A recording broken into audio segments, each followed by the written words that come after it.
자, 비 오는 날이면 가리봉동에 가야 한다라는 작품인데요. 자, 이제 전문이 지금 없어서 현재 정에서 하는 앞부분하고 신사고에서 나온 뒷부분을 이어붙여가지고 모든 교과서의 내신 대비 범위를 좀 포괄해서 해볼게요. 이제 작품을 보면 단편 소설이에요. 길이가 길지 않은 소설이고요. 연작 소설입니다. 원미동 사람들이라고 하는 작품이 있거든요. 그 원미동 사람들이라는 작품에 이제 원미동에 있는 다양한 인물들을 한 명 한 명을 이제 주인공으로 삼아가지고 이제 다양한 시선을 통해서 이야기를 전달하는 그런 소설이라고 하겠습니다. 사실적이고 비판적이고 성찰적이다. 여기서 성찰적이고 비판적, 사실적이라는 것은 실제 지명이거든요. 사실상 그런 면이 있고요. 비판적이라고 하는 것은 일반적으로 이 소설에서는 어떤 소시민적인 상태 태도,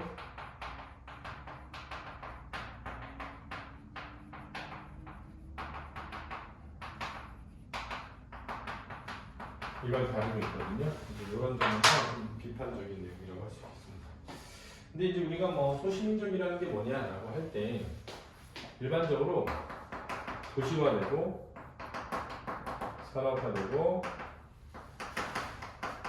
자본주의가 심화되죠.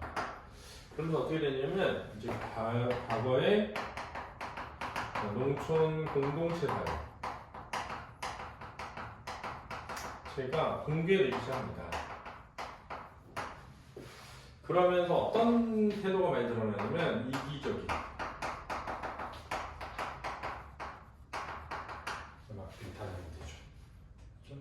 이런 이기적인 태도를 가진다는 건 뭐냐면 자신의 이익이 우선하는 거예요. 그러니까 뭔가 소아적인 행동이죠.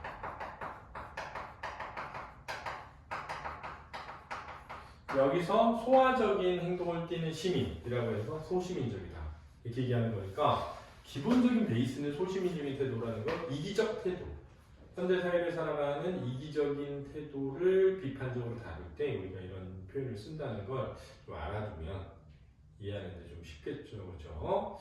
그리고 특히 이제 부천시 원미동이라고 하는 곳이 약간 도시는 아니거든요. 그래서 이 당시 이제 더더욱이나 지방, 근데 완전 시골은 아니고 변두리죠.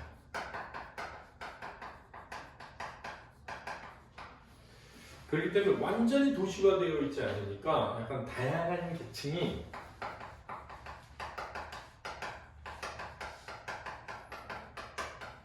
그러니까 일부의 중산층과 서민, 대부분의 서민이 뒤섞여 있는 공간이거든요. 그래서 이러한 공간 속에서 드러나는 어떤 소시민적 태도를 잘 다루는 그런 작품이라고 할 수 있겠습니다. 주제는 이제 오해로 인한 타자와의 갈등과 이해를 통한 화해라고 할 수 있겠는데, 여기서 이제 오해는 어떤 가난한 서민에 대한 오해가 있죠. 우리가 가난한 것 뿐인데 게으르다 거나 또는 부도덕하다 이런 걸 더 씌우기도 하죠. 그죠? 돈 없는 애들이니까 저래 이런 식의 표현을 많이 쓰지 않는 거죠. 이런 것들을 비판적으로 다루고 있다고 이해하면 되겠습니다. 알겠죠? 그 다음에 좀 생각해 봐야 되는 게 뭐냐면 얘가 특정 인물의 시각을 통한다는 거예요. 사실 시점은 전지적 작가 시점이거든요. 전지적 작가 시점이라는 것은 서술자가 작품 외부에 있다는 거거든요. 시험에 작품 외부에 존재하는 서술자가 특정 인물의 시각을 통해서 이야기를 전달한다 이렇게 얘기하는데, 작품 외부에 있는 서술자가 가지게 되는 특징이 있어요. 어떤 사건의 전체적인 모습을 드러낸다. 사회의 어떤 전체적인 비판적인 태도를 가지는 작품들이 전적 작가들이 많아요. 근데 그렇게 되면은 어떤 단점이 생기냐면 어떤 인물의 심리를 약간 솔직하고 고백적으로 드러내기가 어려워요. 약간 객관적으로 약간 바깥에서 보는 것처럼 써야 되기 때문에 심리도 공감을 유도하기는 어렵죠. 근데 특정 인물의 심리를 집중적으로 보여주는 선택적 전적 작가 시점을 띄게 되면 그 특정 인물의 심리에 공감하게 되는 거예요. 근데 여기서는 이제 그 특정 인물이 뭐냐면 오해하고 이해하는 사람이거든요. 그러니까 독자가 아 그래 나도 저런 사람들을 좀 오해했었어. 아 근데 나도 저런 사람을 좀 이해할 필요가 있는 것 같아. 라고 공감을 유도하고 있는 거죠. 그런 특징이 있다는 걸 알아두셔야 돼요. 따라서 이 시점은 절대 1인칭 주인공 시점은 아니다. 이런 걸 좀 잘 알아두면 되겠죠. 자, 꿈의 줄거리 보면 그 안에는 어렵게 연립투표를 장만합니다. 자, 그래서 어렵게, 그런 게 중요해요. 원래부터 막 엄청 부자여가지고 그런 부자들로 살아온 태도를 지니진 않았죠. 그러니까 한편으로는 이기적인 태도를 보이지만 한편으로는 그런 자신의 생각을 뭐하기를 반성하고 돌아볼 수 있는 그런 걸 장치적으로 마련해 둔 거죠. 그러나 그런 집에 이런저런 문제가 생겨 고수하느라 제법 많은 돈을 들이게 됩니다. 그러던 중 욕실 바닥에 물이 새는 일이 생기자 이웃을 소개를 받아 임씨에게 공사를 맡기죠. 하지만 곧 그는 임씨의 본업이 연탄 배달의 사실을 알고 욕실 공사를 맡긴 것을 후회합니다. 자, 여기서 후회의 이유는 뭐죠? 그렇죠. 본업이 아니니까. 자, 본업이 아닌 것을 뭐라고 같다고 생각한 거야? 전문적이지가 전문적인 기술이 뭘 것이다? 없을 것이다. 이거죠.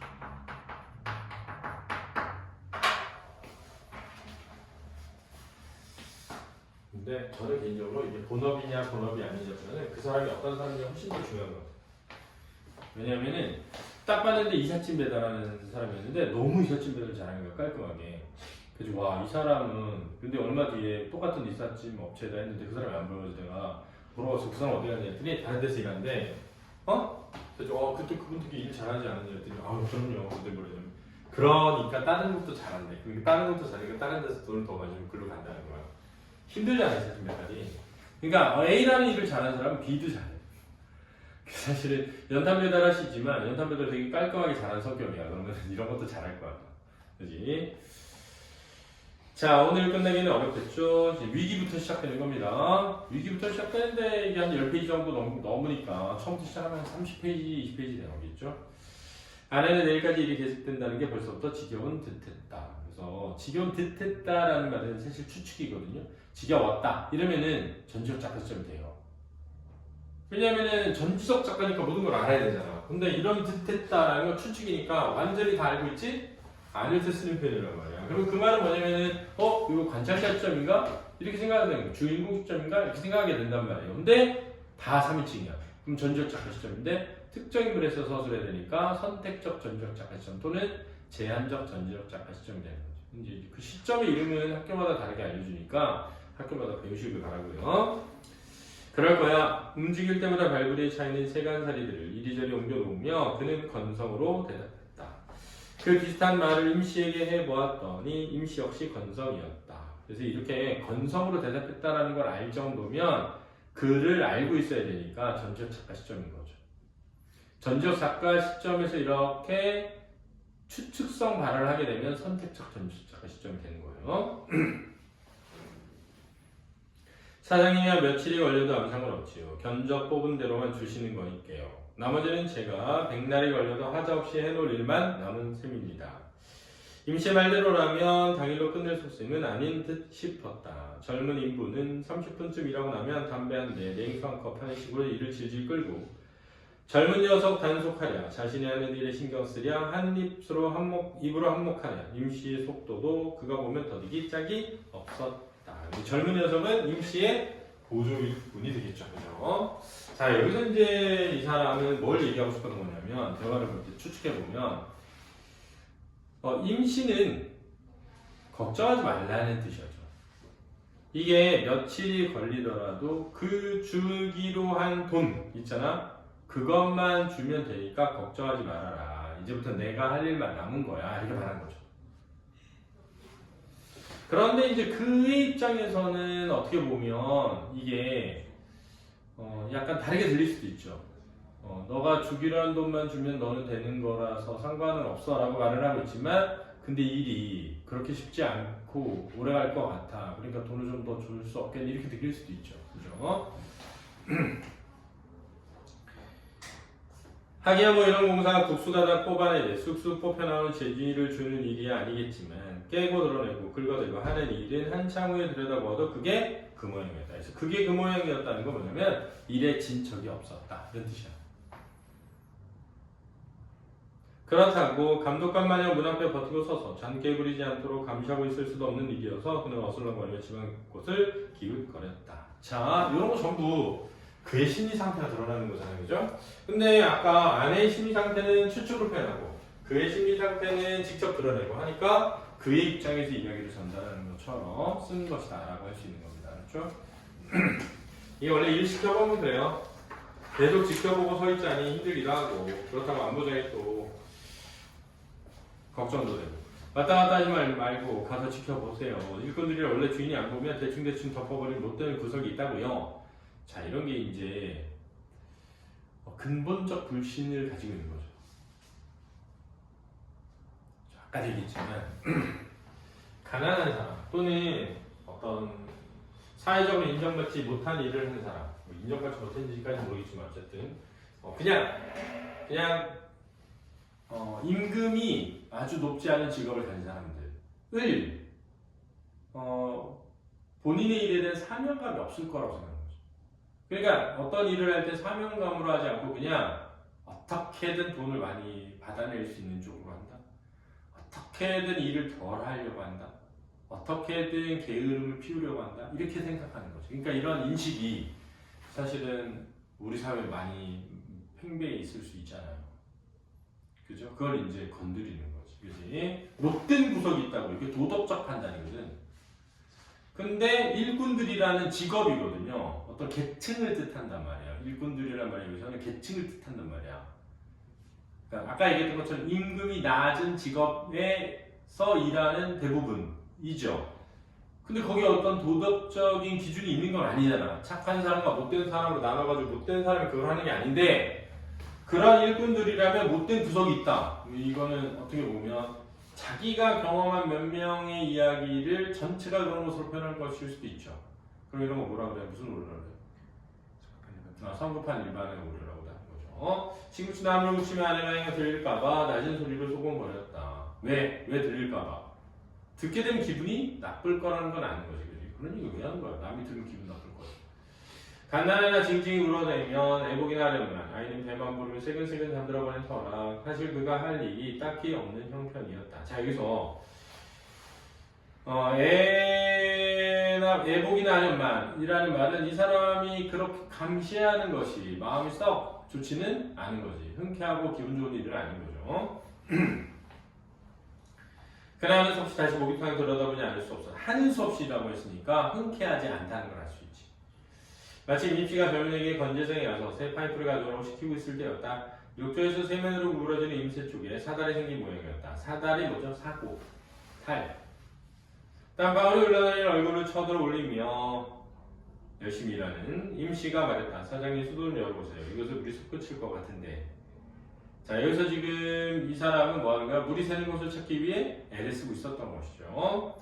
임씨가 시키는 대로 계량기에 꼭지를 비틀고 돌아와 보니 아닌 게 아니라 그 자리에서 물줄기가 솟아오르고 있었다. 자, 여기서 좀 생각해 볼 건 이런 거예요. 보통 이걸 맡기잖아요. 그럼 어떻게? 일단 다 뜯어버려요. 왜? 뜯으면 뜯을수록 돈이 되니까. 그치? 그리고 일이 빨라져요. 내가 어떤 부분에 문이 새는지를 찾아가지고 그 부분만 고치려고 해요. 그럼 의외로 그 일은 되게 뭐죠?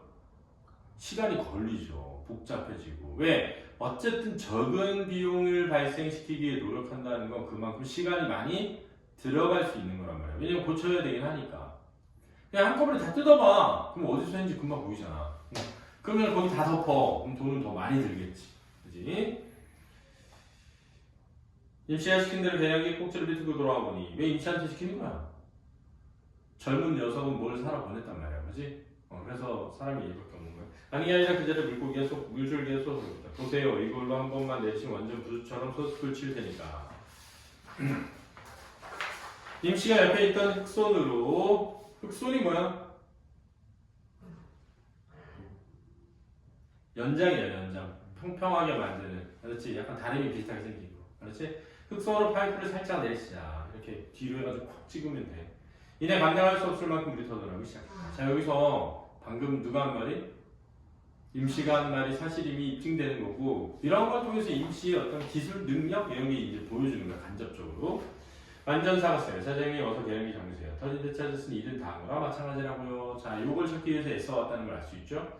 임씨는 젊은 인물을 기다린 사이에 아내에게 냉수랑 곱청했다. 일을 다하는 거나 진되었다는 일꾼의 말에 기분이 좋아진 아내가 청량 음료를 한껏 가득 가다 떨며 다짐했다.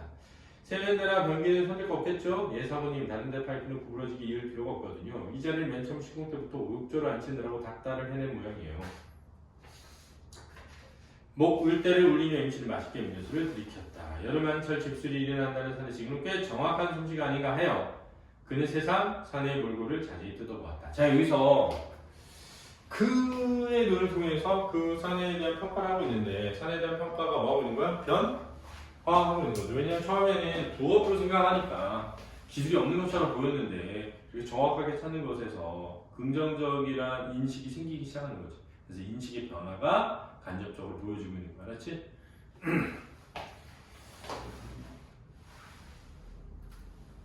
원래는 자주 새겼을 티셔츠는 잦은 세탁으로 노란 빛이었고 얼마나 오래 입었는지 검정 몸질 삐져나온 추리닝 허리깨는 서툰 바느질로 터진 실벌 꿰맨 자리가 어지러웠다. 자, 이런 데에서 뭐가 드러나? 가난이 드러나죠. 가난이. 그렇죠? 그 가난함이 드러난다라고 할 수 있다. 여기 영어 프린트 여기 나왔던데. 또 여기.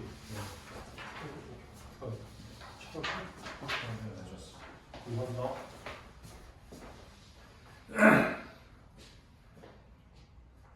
작은 책에 비하면 어깨 근육이나 팔목의 힘줄은 탄탄해 보였고 더위로 상기된 얼굴은 이제 막 밭을 갈다 나온 놈처럼 건장해 보였다.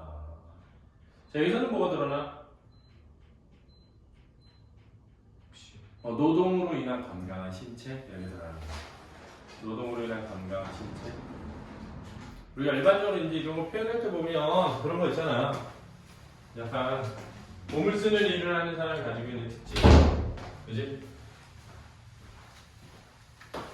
영화 같은 데도 보면 검투사들 나오면 항상 다 근육질이잖아, 그지? 보면 꼭 공주 같은 사람이 이런 근육질 남자한테 매력을 느끼고 그런 거잖아요. 지물고 줄씨가 칭찬하던 대로 일을 잘하시네요. 자, 이 대화를 통해서 이제 그의 어떤 태도 이런 게 드러나는 거야. 그는 실적 사례를 지켰었다. 인간은 칭찬을 배양한 법이다. 하물며 저 단순한 육체 노동자야말로. 자, 이게 저 단순한 육체 노동자라는 건 서술자의 평가라기보다 누구의 평가야? 그의 평가를 서술자가 그지 써준 거죠, 그죠? 이런 것도 다 뭐야? 편이다. 이 작품 제일 중요한 것 중에 하나가 바로 하층 어떤 서민층에 대한 편견이죠. 편견에 대한 비판적 사고. 이게 이제 중요한 거지. 이러한 기간이란 말에 자신의 온 힘을 바치지 않겠는가? 그는 자신의 한마디가 잘 계산해내는 작품임을 은근 자만하였다. 한데 임시의 반응은 계산과는 다르게 빗나갔다. 멀리시오. 누가 와서 일해도 마찬가지니까요. 목욕탕 하자 공사는 순서가 있어요. 자, 자신의 일을 평범하게 만드는 거죠. 대수롭지 않다. 누구나 할 수 있다라고 하는 거지. 근데 보면 여기서 뭐가 대비되냐면 그는 요렇게 말해서 그 사람을 귀를 간지럽혀가지고 그 사람을 칭찬해가지고 그 사람을 더 열심히 일하게끔 만들어야지 라고 생각하지. 역시 난 대견해. 그렇게 생겼단 말이야. 근데 그 사람은 이런 칭찬 들으면서 와 역시 난 대견해 막 이런 거야? 아니야 나는 그냥 평범한 거야. 다 똑같아. 이렇게 얘기하는 거지. 그지? 그러니까 대비가 되는 거지. 그러니까 기회주의적이고 이기적인 인간의 모습과 그렇지 않은 인간의 모습을 대비해서 드러내고 있는 거야. 그래도 하고 입막음을 하다 말고 그냥 할 말이 마땅치 않아 주춤거렸다. 왜? 너무 맞는 말일 수 있으니까, 그지? 또 하나는 뭐야? 자기가 생각했던 그런 꾀가, 그지? 좀 부끄러운 일이지. 이렇게 되면. 그래 당신 솜씨가 최상급이요 하는 말도 이상하게 들릴 것이고 그래도 누군들 당신만하게 일을 처리하겠느냐 하고 말해도 속이 보여서 곤란했다. 여기서 속은 뭐야? 칭찬을 통해서 얻고자 하는 바. 그렇지? 남을 칭찬함으로써 얻고자 하는 바죠. 사모님, 오늘 일이 아주 없이 잘해드릴 테니 겨울 연탄은 저희 집 거 쓸 때 되요. 저야뭐 연탄 작업 아닙니까? 저야뭐라는 게 뭐야? 본업은이란 뜻이지. 이야기가 이쯤에 이르면 그는 더욱 할 말이 없어진다. 대려 임시의 자기 선전. 앞에서 스스로의 대답이 궁색해졌다. 아내 또한 딱히 연탄을 맡기게 했다는 대답도 없이 왠지 굳어질 표정이었다. 고향이 어디요? 아무래도 머리 굴리는 거야 임시보다 못하려 싶어서 그는 말꼬리를 돌려보았다. 대화를 돌리게 한 말이야. 어디 갔으니 반드시 임시를 달뜨게 할 함정이 있을 것이다. 달뜨게 할 함정이 뭐지? 기분 좋게 만들 포인트라는 뜻이 알지? 그럼 왜 기분 좋게 만들려는 거야 자꾸? 그렇지. 일 때문이죠. 그죠? 고향이요? 임시는 방문하다 스승이 없었다. 고향이 어디냐 묻지 말라고 유행가 가사 가지 않습니까? 고향 말은 기가 막혀요. 벌써 한 7, 8년 돼가네요. 경기도 이천 농촌이 도시 사람들 보겠다 땅 하나 갖고 나와서 요 모양 요 꼴입니다. 자, 여기서 요 모양 요 꼴이라는 건 뭐야? 먹고 살기 힘든 처지. 그 땅만 그대로 잡고 있었어도 왜? 뭐가 올라서? 땅값이 올라서 가는 거죠. 그러니까 이런 데서도 뭐가 드러나? 당시의 시대 상황이 드러나는 거죠. 우리가 근대화되고 산업화되고 자본화되면서 도시 크기가 점차 뭐죠? 확대되어 가거든요. 그러면서 땅값도 뭐하게 돼? 올라가게 되죠. 그죠? 생략된 부분의 줄거리, 그 안에는 임시가 자신을 속이고 공사비를 많이 받으려고 한다고 생각하죠. 그런 가운데서도 조금씩 임시의 지난 삶에 대해 알게 됩니다. 공사가 끝날 후에 임시는 수리할 것이 있으면 고쳐주겠다고 하죠. 아내는 그런 임시를 미쳤다 합니다. 그러나 그 아내는 가끔 우리 세는 옥상을 이번에 수리하기로 하고 임시에게 옥상 방수 공사를 부탁하죠. 임시는 군말 없이 일을 시작합니다. 임시는 그의 머릿속에서 어떤 생각이 올라오는지 알 바 없이 재빨간 솜씨로 방수액을 섞은 시멘트 배합물을 깨부숴 놓은 자리에 이겨 바르기를 여념이 없었다. 이겨 바른다는 건 지디겨가지고 집어넣는 거야. 실내 공해와 관계없지만 일껏 방수를 해놓고 굳기 전에 비라도 내리면 산통이 깨질 것이므로 산통이 깨진다는 게 뭐야? 말짱도로 묵 이렇게 되겠지. 그는 어두운 하늘을 쳐다보았다. 왜? 걱정과 근심 어린 눈으로. 왜? 뭐가 오면 안 되니까? 비가 오면 안 되니까. 여름안에 늘 그렇듯 서너장의 먹구름이 둥실 떠 있었고 먹장구름 뒤로는 물결 같은 잔구름이 남풍을 타고 오르고 있었다. 묘사야. 여름날의 변덕만의 날씨를 어찌 잡아두려 싶어서 어찌 잡아두랴 서리 뽑이지 잡아둘 수 없다. 그는 흙묻은 손을 설었다. 임시에 하는 일이 대충 마무리 단계인 듯 싶어서 담배 한 대 피우며 쉬어볼까 했었다. 여러분 비도 잦은데 그러면 일을 못해서 어쩝니까? 자 이거는 상대방을 약간 뭐 해주는 말이야? 걱정해서 해주는 말이야. 비가 오면 늘 알겠죠. 흑손을 내두르는 흑손을 아까 기구라 그랬어. 그의 손놀림이 더욱 빨라졌다. 어느새 주위가 분청빛을 얻어오고 있었다. 왜 손놀림이 빨라지는 거지? 비가 오기 전에 일을 마무리하려고 이렇게. 비가 또 다른 머리가 있어요. 비 오는 날에는 아침부터 가래공동이 가야 합니다. 이게 이 소설 뭐야?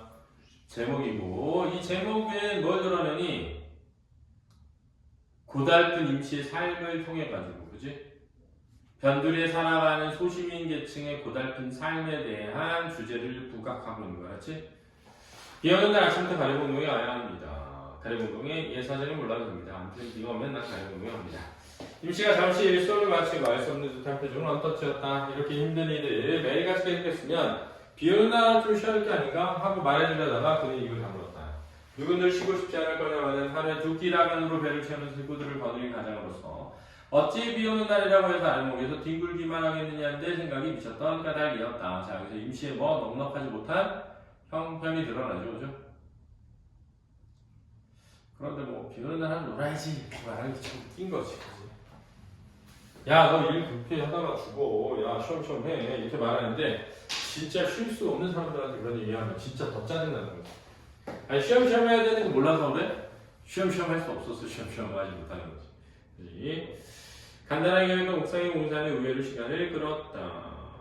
홈통으로 물이 잘 빠질 수 있도록 경사를 맞추는 것도 시간을 더디게 했고 깨놓은 자리와 기왕의 자리, 임세의 자리도 물이 새지 않도록 면을 고르다 보니 조금씩 더 깨부셔야 하는 추가 부담도 잇따랐다. 이게 이제 시간이 걸리게 된 이유죠. 이미 밤에 시작된 것이나 진배 없어 다를 거 없어. 이웃집들의 창문에 하나둘씩 불이 켜졌다. 그런데도 임시는 만족하다 싶을 때까지 일손을 놓지 않는 모양이었다. 이리 지고 저리 지고 그러고도 모자라 이왕 덮어놓은 것을 한 번에 끄버리고 또 새로 손질을 거듭하곤 했다. 자 이런 데서 임시에 뭐가 드러난다고? 성격, 그죠? 자기가 맡은 바에 완벽을 기하게 성격이죠. 그런 거죠. 완벽주의자 이렇게 얘기하죠. 그죠?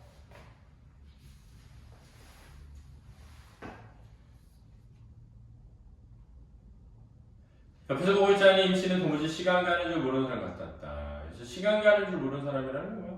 그만큼 일에 집중했었다. 몇 번씩이나 옥상에 얼굴을 내밀고 일의 진척성을 살펴나는데 마침내 질렸다는 듯 입을 열었다. 왜 질렸지? 일이 끝날 기미가 보이지 않아서.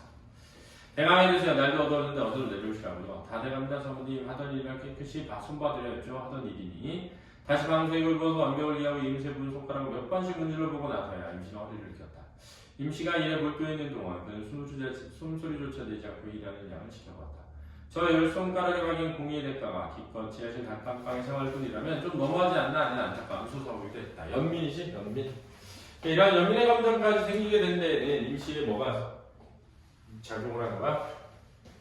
노력과 어떤 철두철미함, 잘 해내는 솜씨 이런 게 이제 작용하는 거야. 목욕탕에도 그렇지만 이 사람에서는 특별한 데가 있다는 느낌이었다. 자신이 주무르고 있는 일감이 한 채 틈도 없이 밀착된 날렵하게 움직이는 임시의 열 손가락은 손가락 이상의 그 무엇이었다. 경탄. 처음에는 이 사람과 견적대로 돈을 다 받기 민망해서 우정 재현해 보이는 열정이라고 여겼다. 우정이 뭐야? 일부 목상일의 중간에 잠시 집에 내놨을 때도 아내도 그런 뜻을 표했다. 아내와 나는 비슷한 배치모, 비슷한 사고를 하고 있는 거죠. 예상에 옥상에 있는가 보죠. 저 사람들이 이제 세상에 꽁돈 없다는 사실을 알았을 거예요. 자, 이런 데서도 아내의 뭐가 드러나? 잘못된 생각이 드러나죠. 편견이 드러난단 말이야. 그렇지? 자, 어떤 편견을 가지고 있는 거니? 이런 막리를 하는 사람들은 뭘 노릴 것이다? 공돈을 얻으려고 노릴 것이다. 그러니까 어떤 직업군을, 계층군을 도덕적으로 판단하는 거죠. 이게 제일 나쁜 거야, 사실은. 근데 우리는 뭐 이런 거 없다고 해가지고 뭐 나는 그런 사람 아니야 이렇게 생각할 수 있는데 내가 그랬잖아. 내가 가장 심쿵한 순간에 20대 남성들한테 물어봤는데 뭐 예를 들면은 뭐 수지가 내 어깨에 손을 얹었을 때가 아니라 이재용이 내 어깨에 손을 얹었을 때래잖아. 그래서 그런 거 있잖아. 유재 뭐 가장 말하는 걸 추천해 보시면 돼. 유재석이 사회 보는 거 결혼식에 유재석이 사회 보는 거 누가 뭐 축가 불러준 거 같거든요. 이재용이 하객으로 참가한 거, 그래서 이재용이 하객으로 참가한 거 다 했다잖아. 진짜 미친 세상이지. 하지만 우정재현이 열정으로 단정한다면 당한 쪽은 되려 그들이었다. 자, 이런 거 있잖아. 작가의 판단과 평가죠. 한 8시간 지나도록 자기 아프고 노릇에 시달린 그도 고생이었고 이게 무슨 말이야? 옆에서 시중을 들어야 했기 때문이지. 그치? 불어만들 시킨 일시적인 부담을 느끼기 시작한 그의 아내 역시 언절들 못했으니까. 이 불어만들어 시킨 일이 뭐야? 일부러 만들어서 시킨 일이 옥상공사죠. 아내를 기다리면 수일상을 모으고 있었다. 손발을 씻고 계단에 나가 옷머리를 털고 들어온 임씨는 8시간 넘어선 시간을 보고 오히려 그들 부부에 미안해했다. 상대를 배려하는 마음씨가 드러나. 시간이 벌써 이리 되었남요. 우리 사모님 오늘 몇 분 늦게까지 이거 고생이십니다요. 사장님이야 더 말할 것도 없고 참 죄송하게 되었습니다. 이런 대화를 통해 가지고 임시 인물됨이 드러나지. 사실 고생은 누가 제일 많이 해? 본인이 제일 많이 하는데 타이밍 먼저 그래서 시간이 벌써 이리 되는 날이 되면서 안방에서 아이들 먹을 때 노모가 대신 임시도 그걸 치안에 주었다. 치안은 칭찬, 축하. 이 치안의 원래는 고맙다. 이거 치하라. 칭찬과 고마움. 젊은 사람이 일도 참 잘하네. 요즘은 내일 쉬었다 하면 좋겠구만. 일무서본 줄 모르는 거 보이. 앞으로 잘 살게요. 덕담이야 이거. 앞으로 잘 살 거다. 덕담.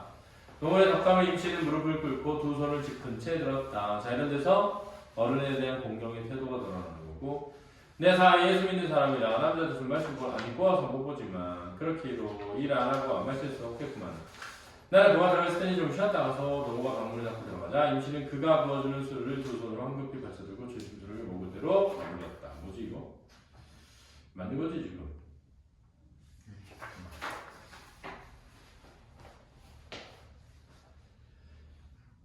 이거 왜 이랬습니까? 편히 드십시다. 나이도 서로 비슷할 텐데 말이요. 왜? 두 손으로 뜨는 거였지? 원래 두 손으로 받는 건 누구한테? 나이가 많고, 그지? 자기보다 지위가 높은 사람한테 하는 거야. 그렇게 말했어도 그는 임시 나이가 그보다 훨씬 많으면 왠지 괴롭겠다는 기분을 질 수가 없었다. 왜? 자기보다 나이 많은 사람한테 일을 시키는 것에 대한 약간의 불편함이죠, 그죠? 그러니까 이런 것이 약간 있어야 돼, 기본적으로. 원래. 아무리 돈이 많아도 누군가한테 일을 시킬 때 나이가 많으면 약간은 그런 마음을 가져야 돼. 어른으로서 대접해야 되는데 내가 어린 놈의 새끼가 돈이 있다는 이유로 그러면 안 되죠. 그렇게 말을 했어도 그랬다. 한참 만에 울면 다시 온몸이 검덩칠하는 연탄배단을 나서야 하고 여러 경우엔 정식으로 간판 달고 일하는 실비집 동료의 손이 딸려야만 넘겨주는 일감에 매달려 하루하루 하루 먹고 사는 저산의 양날이 창창하다는 게 위안이 될지 그것이 물을 일이긴 했다. 자, 이런 그냥 덕담이 위안이 될까라는 걱정이야, 그렇지? 사장님은 금년 몇인지요? 저는 토끼띠 36 하니까 임시가 36 토끼띠면 그는 35의 용띠였다. 자기가 나이가 어린 거죠. 옆에 앉아서 지갑을 열었던 자세가 얼른 이 양반이 하고 나서는 것을 그가 가르쳤다. 그래요? 나도 토끼띠요. 서로 동갑이군요. 나이를 뭐 한 거야? 속인 거죠. 왜 그런 거야? 임씨가 기분 나쁘지 않았으면 하는 생각이 들어요. 그렇지? 임씨가 기분 나쁘지 않았으면 하는 생각이 들어서 어떤 기분? 어떤 기분? 아, 저 새끼 나보다 어린 새끼가 나한테 일이 시키네 이런 거야?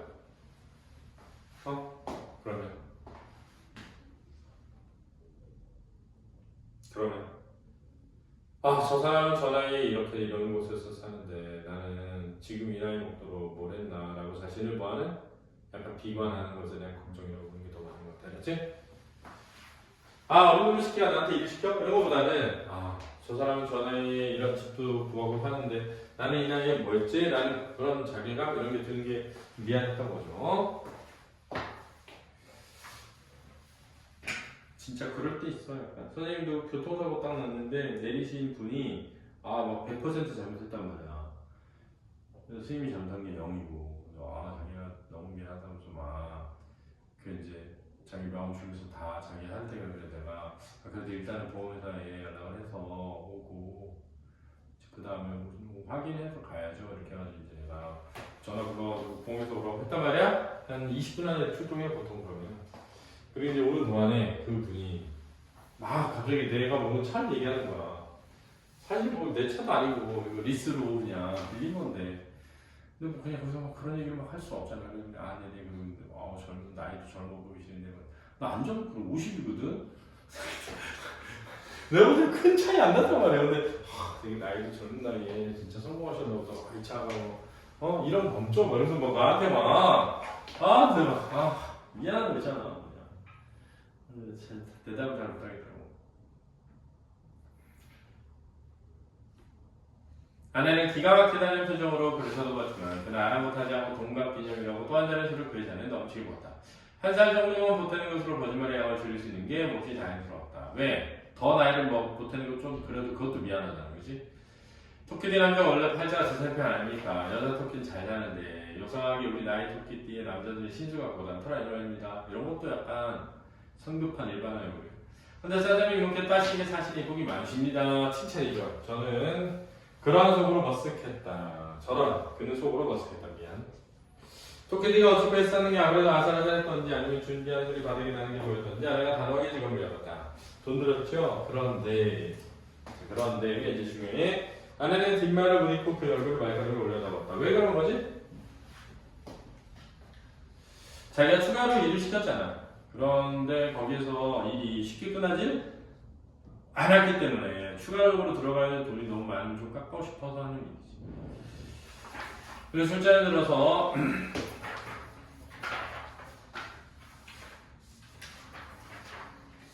올리며 짐짓 일부러 아내를 못 건드렸다. 역시 여자라 할 수 없어. 옥상에까지 시켜놓고 돈을 다 내주기 아깝다는 뜻이었다. 이건 나의 그의 추측이죠, 그죠? 그랬더니 아내가 저를 딴 소리 없이 20만원에서 2만원 모자라는 견적 금액을 다 내놓기를 대신 빌었다. 자, 이건 이제 아내가 깎고 싶어 했다? 라고 추측한 거죠. 그때 임씨가 먼저 손을 휘 내줬고 나섰다. 사모님, 내 뽑아드린 견적 수준 줘보세요. 돈이 좀 틀려질 겁니다. 그러면 보통 어떻게 돼? 더 많아질 거라고 생각하게 되잖아요, 그지? 아내가 손에 쥐고 있던 견적서를 내밀었다. 인쇄된 정식 견적 용지가 아닌 본업 밑그림이 아래라는 내미신이 유치한 편지를 사용한 그것을. 여기서 뭐가 드러나? 본업이 아니다. 임시가 창이나 들여다보았다. 그와 그의 아내 임씨의 입에서 나올 말에 주목하여 잠깐 긴장했다. 왜? 돈이 더 많이 나오면 어떡하지? 라는 걱정이죠. 자, 이런 걱정이 바로 뭐야? 이기적인 태도죠. 왜 이기적인 태도야? 돈이 나오면 어떡하지는 걱정할 수 있잖아. 그지? 어떤 생각이 왜 그런데 이기적인 태도니? 야, 사실 이런 거지. 이렇게 힘겹게 살아간 사람이 자기가 꼭 필요한 돈을 말아야겠지라고 생각하면서 그런 생각을 하는 게 아니잖아. 어쨌든 내가 조금이라도 돈을 더 주겠다는 거지 그 사람이 한 일이 어떻다 이런 걸 막 평가해서 하는 게 아니란 말이야. 그렇지?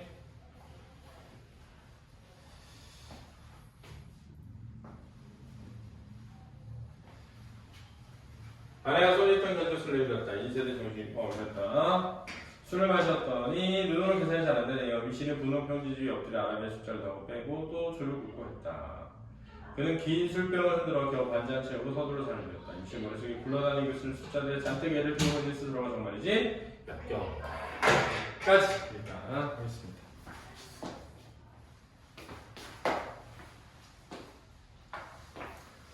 자, 이어서 볼게요.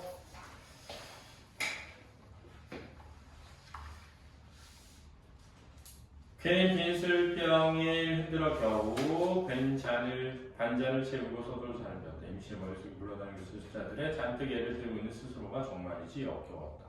그러니까 이게 양가적 감정이 있죠. 그러니까 저절로 나도 모르게 이해타산적이 되는 것과 그런 자기가 좀 싫은 거 여기 같이 겹칠 수 있죠. 됐습니다 사장님 이게 말입니다. 처음에 파이프 어디서 쓰는지 모르니 전체를 투덜 작정으로 견적을 뽑았죠. 아까도 말씀드렸지만 일이 썩 간단하게 되었다 이 말입니다. 그래서 노임에서 4만 원이 빠지고 시멘트도 이게 다 안 들었고 모래도 그렇고 쓰레기도 치울 용달차도 빠지게 됐죠. 방수익도 탈도 반도 못 썼으니 여기서 여기 또 빠지고 임시가 볼펜 심으로 쿡쿡 찔러가며 조목조목 남은 거 설명이 같지만 그에게는 제대로 들리지 않았다. 그렇지? 생각했던 것과 정반대로 이야기하는 것에 대한 충격이지. 뭔가 단단히 잘못됐다는 기분, 이게 아닌데 하는 느낌의 그 어깨와 뼈고남과 함께 그를 짓누르고 있을 뿐이었다. 왜냐하면 이렇게 되면 진짜 자기가 속물적 근성이 더 드러나게 되잖아. 그렇게 해서 모두 7만 원이면 되겠습니다. 원래 18만 원이었거든. 반도 안 되는 거야. 9, 28이니까. 그지? 선언하는 임시가 분홍 편지를 아내에게 내밀었다. 놀란 것은 승보다 아내 쪽이 더 심했다. 그녀는 분명 7만 원이라는 소리가 믿기지 않는 모양이었다. 7만 원이요? 그럼 옥상이요. 옥상에 들어간 재료도 여기 다 들어갔습니다. 그거가 뭐 몇 푼 되나요? 그럼 우리가 너무 미안해서 왜? 임시가 고생한 걸 봤잖아. 그거에 비해서 너무 적은 돈이라 생각이 든 거지. 아내가 이번에는 그리고 처음에 그랬잖아. 이미 견적서대로 다 됐으니까 그 돈만 주면 되고 나머지는 저희가 하는 일이니까 저희만 일해 나누죠. 이랬단 말이야. 그랬는데 그거보다 더 일을 많이 한 것 같은데 더 깎아줬으니까 그러지? 아내가 그러면 호선 비스크를 써줬다. 할 수 없이 불과 뛰어들었다. 계산을 다시 해봐요. 처음에 18만 원이 할지 않소. 이거 돈을 더 내시겠다 이거니까 에이 사장님 제가 어디 꼭 내줬나요? 조목조목 다 계산 넣었습니다. 옥상이랑 그것은 지가 서비스로다가 자, 이 서비스라고 하는 데에서 뭘 이해할 수 있냐면 일반적으로 서비스는 가진 사람이 그죠? 가지지 못한 사람한테 베푸는 성격의 것일 수 있죠. 근데 어떻게 보면 이 세상은 가진 게 많은 사람보다 가진 게 적은 사람이 더 잘 나눈 세상이 돼. 가진 게 적은 사람은 가진 게 없는 사람이 얼마나 가난하면 얼마나 힘들고 얼마나 서글픈지 아니까 서로 나누고자 하는 마음이 더 클 수도 있단 말이야. 서비스 그는 아연에서 임시의 말을 대받았다. 아연하다는 거 너무 놀라. 그러면 저도 서비스도 하죠. 근데 입을 다물어버렸다. 뭐라고 대할 말이 없었다. 토끼 튀면서 사장님이 왜 잘 사는가 했더니 역시 그렇구만요. 다른 집에서 노임 한 푼이라도 깎아버려 온갖 집을 다시 한다 말입니다. 제가요 이 무식한 노가다가 한 말씀 드리면요. 앞으로 이 세상 사정이 그렇게 마음 물러서는 안 됩니다. 저는요 가족을 다 받으니까 이따 겨울 오면 우리 연탄이나 하나 주세요. 자, 두 번째 말한 거지, 그지? 아까는 대답 못했었잖아, 그지?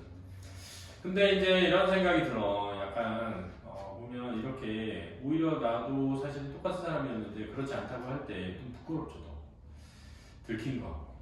임씨는 아내가 내민 7만 원 주머니에 수저놓고 자리에 갔었다. 근데 임신이 한국까지 내려가 임씨를 배웅하기로 했다. 왜 배웅하기로 하지? 고마워, 미안함 이게 결부돼 있지, 그지? 어두운 길을 앞서니 뒤절에 내려면 임씨는 연장 가방을 몇 번이나 안간히 부딪혔다. 시원한 밤 공기가 현관 앞을 나서 두랑 감쌌고 그는 무슨 말로 이산을 배웅할 거 생각거렸다. 수고했다는 말도 고맙다는 말도 이산의 그 서비스에 되면 너무 초라하지 않을까 하고 뒷부분의 줄거리가 되는데 다른 책에 보면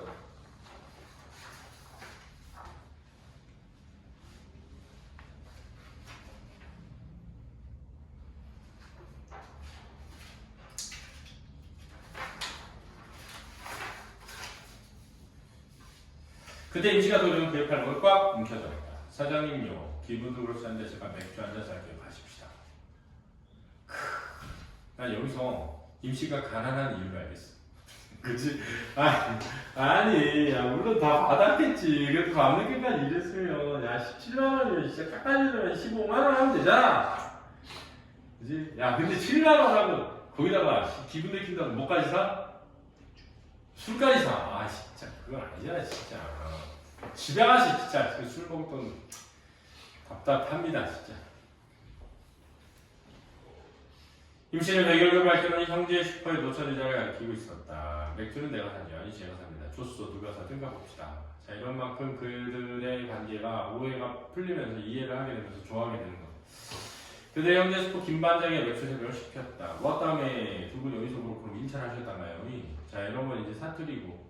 사투리는 현장감과 생동감을 드러내고 이런 변두리 지역의 지방에서 올라온 사람들이 모여서 사는 곳이 있었단 말이야. 전라도 사투리야. 전라도 부안이 고향이란 김반장은 기분이 좋았다면 진짜 토박이 걸는 사람은 없는 재주가 있었다. 맥주도 줬으면 임씨 아저씨 우리 외상감부터 주셨으면 한 게임. 자, 여기서도 어려운 형편이 드러나지, 그지? 외상이 있는 거잖아. 임씨는 두말없이 외상감 1,300원을 갚아주고 기습해 쥐포세마를 구하라고 이른다. 1,300원 정도 외상해야 될 정도는 진짜 안 하는 거야. 야, 그럼 씨 그럴 거면 진짜 15만원 받지? 그리고 여기만 회사 있겠어? 딴 데 좀 갖고 사장님 여보 다른 데 시키십시오. 임씨가 그럴 것 같다. 어따 동갑끼리 사장 무슨 사장님 오늘 종일 구매되는 혼났어요. 여기서 왜 혼나? 좀 듣기 거북했다는 거죠. 그죠? 더더군다나 자기가 더 나이가 어리잖아 사실은. 말 놓으십시다. 그가 거품이 넘치는 자를 내밀며 순술처럼. 그래서 말 놓읍시다 이런 거고 자기가 말 놓고 싶어서 그런 거야? 그런 게 아니야. 그렇지. 미안하다. 그렇지? 그가 거품이 넘치는 자를 내려고 두드려 쳤다. 임씨가 잠시 어연한 눈길로 그를 바라봤다. 조수다 임씨 한잔합시다. 유대감이 형성되는 거고 임씨가 오기를 부리며 소리좋게 소리나게 잔을 내줬다. 그렇지 그렇지. 다 같은 토끼 새끼 주제에 무슨 얼어 죽을 사장이야. 다 같은 토끼 새끼 주제라는 말은 뭐야? 우리 둘 다 토끼 띠고 나이는 같은데 이런 뜻이야. 근데 사실은 이런 거지. 야 봐봐. 우리가 너 민서 너 생각해봐.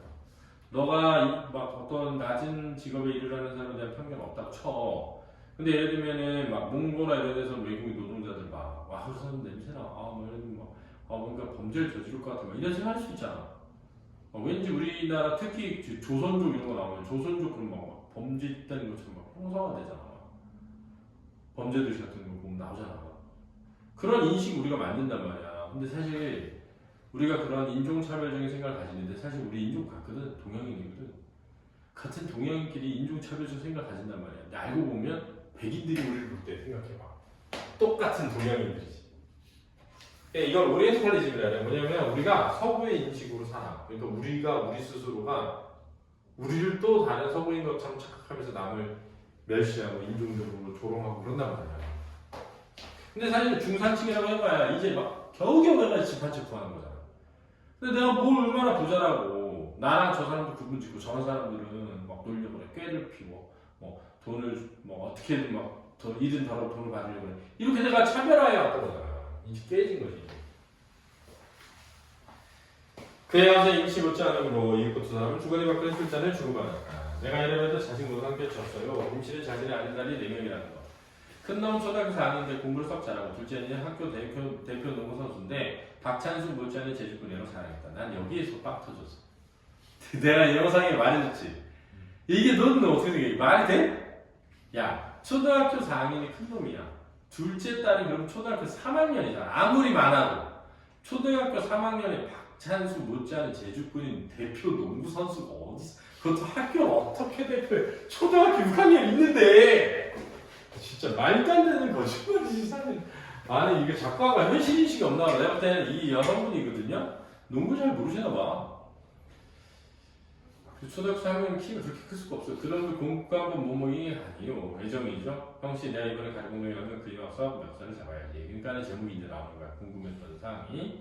임씨가 이빨 사이로 침을 찍 뱉었다. 뭐 마시는 거나 되는 줄 알고 김반장이 발발의 새끼가 쪼로로 달려 나왔다. 침을 찍 뱉었다 이런 데서 약간 거칠게 살아온 그의 어떤 한 모습이 드러나기도 하고 한편으로는 그 일을 생각하면 기분이 몹시 더럽잖아. 그러니까 그 기분이나 감정이 드러나는 겁니다. 가래봉동에 공국이 나와요. 유지가 주연 따라주는 산을 가지고 그는 온몸을 휘감는 술 기운에 문득 머리를 내돌렸다. 아까부터 비오는 날에 가래봉동에 간다는 미씨의 말이 술 기운과 놀아 떠올랐다. 공국만 나오나 큰 놈 자전거도 나고 우리 농구 선수 윤도 운동화도 나오지요. 마누라빠 아마값도 쑥 빠집니다. 장원치 80만 원이요. 80만 원. 야, 그렇지. 야, 그 80만 원 못 받았잖아. 진짜 꼭 받아야 되는 거 맞지? 그래서 그렇게 가잖아. 비오는 날이면. 아, 근데 15만 원 받으면 되지. 아, 나 진짜 답답하게 이거. 그지? 여기서 또 뭐가 들어간다 그랬어? 가족에 대한 사랑, 애정, 그지? 그 돈으로 뭐 예를 들면 내가 술 막 맥주가 14병 이렇게 안 하잖아. 제 얘기를 할 세탁 공장하는 놈한테 1년 내내 연탄 대줬더니 이놈이 연탄값 떼보고 야반 도주했어요. 공장이 망했다고 엄살 까길래 내 마음대로 정확했어? 자, 서리법이야. 좋지? 안 한다. 근데 역시 그놈이 가려공장에서 더 크게 공장을 차리시 뭡니까? 자, 여기서 배신감이 느껴지는 거지, 그지? 속인 것 배신감이 느껴지는데 돈을 안 갚으면 더 배신감이 느끼지. 우리 너만애들 출신이 다양해서 그런 소리가 제 거듭 들어오지 뭐. 다른 사람한테 들었다는 거야. 그럼 받아야지 안 받아야고 하고 그는 딸꾹질을 시작했다. 임씨에게 소리 부는 손도 정성껏 들렸다. 그에 비하면 임씨의 기세 좋은 입만큼은 아직 흔들렸다. 누군 바퀴스로 못 봤어? 조여봤지. 형씨, 돈 있는 놈은 죄다 도둑놈이야. 쫓아간 지가 먼저 울상이네. 여공도 노임도 빌렸다. 부도가 나서 그건 마누라고 마누라 목걸이까지 팔았다고 지가 먼저 손가를 내. 그러니까 여기서 아까 그랬잖아. 가난한 사람은 죄다 도둑놈이야 라고 생각한 거잖아. 일은 덜하고 돈은 많이 받으려고 해. 이게 이제 가난한 놈을 다 죄다 도둑놈이야 라고 생각하는데 사실은 돈 있는 놈도 죄다 도둑놈. 쥐길놈. 그는 시애타 공장을 눈앞에 걸어온다. 반질반질한 상판을 내면 툭 붉어져 나왔겠지. 그게 작년 일인데 혹시 올여름에 비가 좀 많았어. 비만 오면 가리봉동이 갔어요. 비만 오면 갔단 말이에요. 그러니까 하루도 쉬지 못하는 거죠. 아까 1년 365일 비 오는 날은 쇠고 쐈는데 무엇이 그리 걱정이가요. 김반장이 맥주를 사러 가져오면 임신을 놀려 먹었다. 시끄러 임마. 임마가 아니야 원래. 표준은 인마야 인마. 비가 와야 가리봉동이 가지. 비가 와야. 해 뜨는 날은 돈 벌어 좋고 비 오는 날은 돈 벌어 좋고 좋다. 간호적 편이지. 왜? 해 뜨는 날은 일해야 되고 그치? 비 오는 날도 쉬지 못하고. 좋을 게 뭐 있어. 그치? 왜? 일해서 버는 돈도 많지 않은 데다가 비 오는 날 가서 돈을 못 받아보니까. 김반장의 젓가락 장단까지 맞추자. 임씨는 김반장 오늘 철수관이다. 형씨는 집이 있으니 걱정할 것이 없어. 토끼는 어쩔 거요? 어쩔 거야 뭐야? 뭐 어때? 집이 있는데 어디 집값이 내리겠소? 저런 것도 집주기 끼나? 이번엔 또 무슨 까탈을 입을 것인지 시도 때도 없이 돈을 삼키는 허술한 집이라고 하려다가 임씨의 말에 가르쳐여서 오늘 입을 담갔다. 그치? 그런데 뭐 학원 운영하면서 이거더라고 저거더라고 남는 게 없는 것 같지만 그래서 그런 말 하면 남들은 또 덜 힘든 사람도 많은데 그런 거 있잖아. 난 말이요 이 토끼띠 사는 말이요 배준금 150만원 월세 3만원짜리 지하실방에서 6식구로 살고 있어. 가래봉동 부자식은 곧 죽어도 맨션 아파트에 맨션 아파트. 임씨는 주먹으로 맨션 아파트라고 외치는데 그 얘기는 꼭 맨손 아파트처럼 들렸다. 왜? 손을 흔드니까. 돈 받으러 갈 시간도 없다고. 마누라들 벽벌 치는 공장이 나들이지 나는 나들이 이 짓에서 벌어야지. 그래도 달걀 후라이 한 개 마음 먹고 못 먹는 세상. 이게 이제 임씨가 그의 처지를 직접적으로 드러내죠. 가난하고 힘겹게 사는 거죠. 임씨의 목소리가 거칠어졌다. 둘이 너무 과하지 않나 해서 선들 임씨에게 자녀 돌리지 못하고 있었다.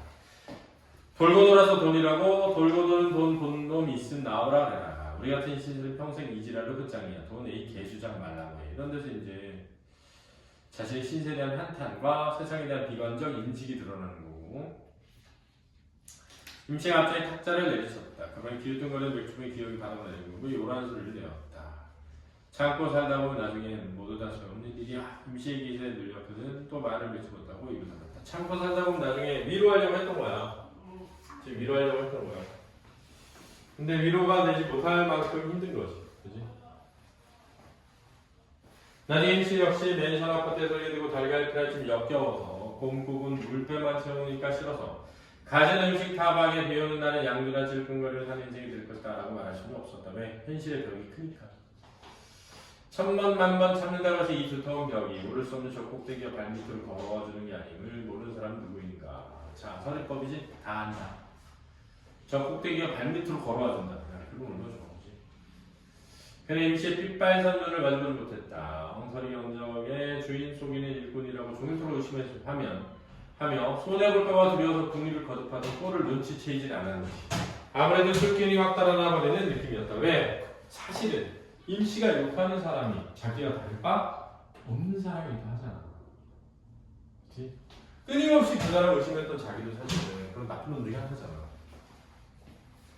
제 아무리 탄탄해도 라면 가닥을 일대는 사나이 몸뚱이는 술 앞에서 이미 제 기운을 잃어버리고 있음이 분명했다. 술에 빨리 취하는 거죠. 임시의 몸이 자꾸 한쪽으로 쏠리는 걸 보면서 그는 점차 눈을 깨고 있었다. 왜? 자기 자신에 대한 성찰을 하게 되었기 때문이죠. 하시는 겁니다. 알았죠? 수고했습니다. 자 이제